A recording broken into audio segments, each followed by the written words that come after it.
Yo, what's going on guys? Arix here, and welcome back to another Monster Hunter video. And today, I want to talk about 5 monsters. 5 awesome monsters that we need to see return in the future. Whether that be in a Sunbreak title updates, admittedly probably less likely, or the next Monster Hunter game. But these monsters aren't just regular monsters, these are special. They're either rare species, deviants or subspecies, but they are so damn cool that in my opinion they are cooler than the original. So let's highlight some of the long lost legends. If you guys do enjoy this, then a like would be super appreciated, and be sure to let me know in the comments down below what is your favourite rare, special, subspecies or variant that you would like to see return.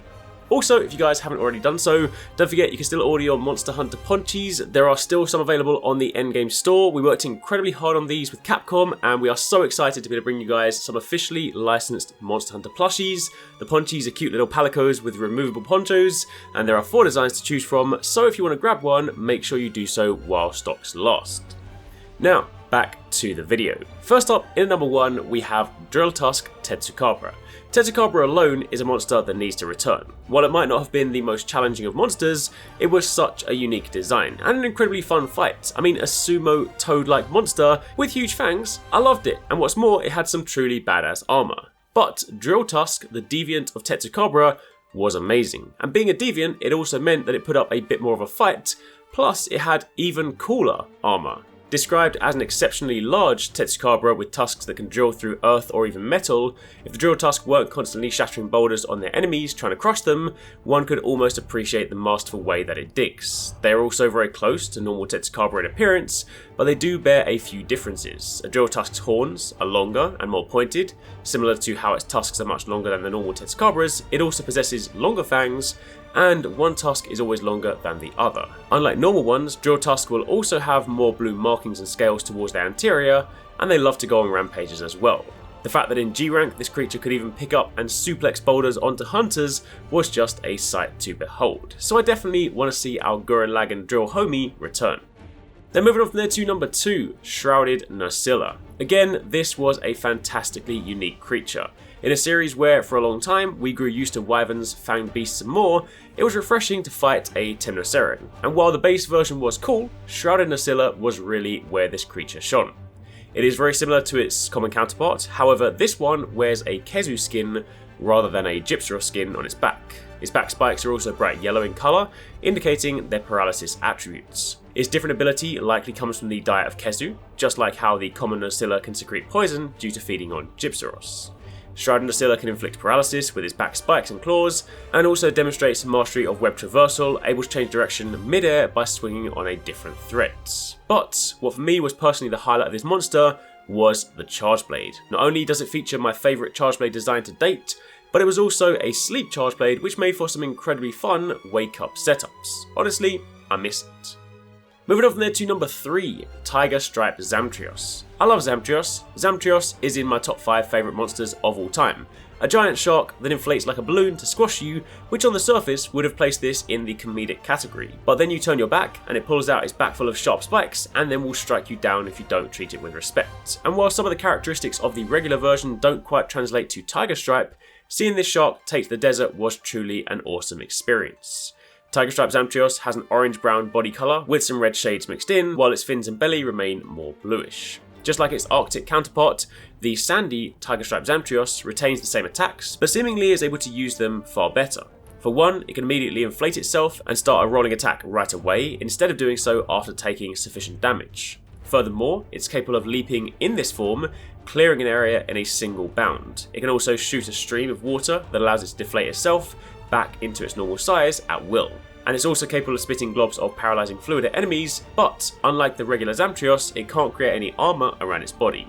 So while the base version in certain circumstances can be seen as more of a spectacle, Tigerstripe, especially with its leaping attacks, was a fearsome opponent. Then moving on from there to number 4, a monster we haven't been without for too long, but still a monster that I do miss, and that is Fulgur Anjanath. As a fan of dinosaurs, any dinosaur-style monsters are always a plus in my book. And when Anjanath was first introduced, it was cool, but being a relatively low-tier monster, it also didn't get too much attention. So when Iceborne brought in Fulgur Anjanath, this was such an awesome experience. Not only did it raise our dinosaur lad up to the big leagues, but visually it was just so much cooler. Fulgur Anjanath retains many of the characteristics the ordinary species are known for, having the general appearance of a predatory dinosaur. However, unlike its counterpart, Fulgur sports a bright white fur on portions of its body, as well as a much brighter light grey coloured hide. Its head is a vibrant orange colour, dark grey stripes cover large portions of the body, extending from head to tail. Additionally, the usually hidden wings are of the same light grey colour as the rest of the body on the outside, while having a purplish blue coloration on the inside, which is adorned with blue crackles of electricity once it begins charging up, which is, truth be told, one of the most awesome sights. Once in this charged up state, the nasal crest on the inside of Fulgur Anjanath's mouth are illuminated by a blue light. Much like the ordinary species, Fulgur Anjanath uses its powerful jaws and legs to strike down and overpower foes, but its main difference, however, is its unique affinity for the thunder element. It generates electricity with a special organ in its body, utilising it in combination with its already great physical strength, and when charged up, its mucus will be electrified, allowing Fulgur Anjanath to hurl it at the opponents. And then finally, saving the best till last. In at number 5, Molten Tigrex. Without a doubt, my favourite version of Tigrex.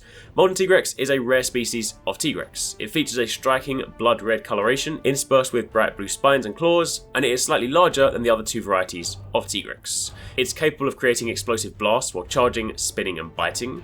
In addition, its attacks can leave a target with an explosive powder that will explode over time. Interestingly, this species appears to have two rage modes. In the first enraged state, the veins on its head, forelegs and tail will become bright red, and its speed will increase. Also, it will be able to use the Brute Tigrex's devastating Stampede attack. However, in the second enraged state, it will then start using the Brute Tigrex's explosive roar, and its eyes will turn red. Veins on the wings, back legs, chest, and tail will also become visible. It can now also, in combination with its attacks, spread explosive powder clouds and use the super roar in succession, as well as the lunge spin attack.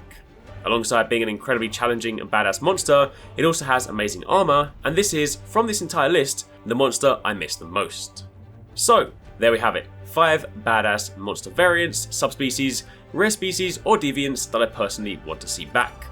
What do you guys think? Who else belongs in this list? Let me know in the comments down below.